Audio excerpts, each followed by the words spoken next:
तर good morning मित्रांनो, आजच्या व्लॉगची सुरुवात झाली ती स्नॅपच्या फिल्टरने आणि त्यानंतर मी झाले रेडी, कारण आज होती संकट चतुर्थी आणि आम्हाला जायचं होतं काळ्या गणपतीला. मग रेडी होऊन आम्ही निघालो काळ्या गणपतीला आणि तिथं गेल्यावर दर्शन घेऊन पिलूल तिची फॅन फॉलोईंग भेटली होती.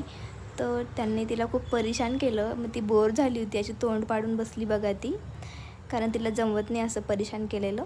मग नंतर मम्मीने तिच्यासाठी बदक बघितला तर तिला आवडला नाही, कारण तिचा मूड खराब होता आज. मग आम्ही गेलो तनूच्या घरी जाऊन तिनं दूध पिलं आणि जे शांत झोपली 2-3 घंटे, उठलीच नाही, कारण तिला ट्रॅव्हलची सवय नव्हती इतकी आणि ती खूप बोर झाली होती. आज त्यांनी फोटो वगैरे काढले आणि ती खूप क्यूट दिसत होती, तर सगळे तिलाच बघत होते.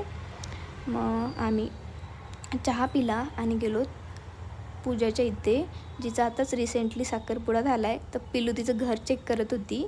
मग आम्ही परत चहा पिला आणि नंतर आमच्या गप्पा चालू होत्या आणि असा होता माझा दिवस. Bye bye.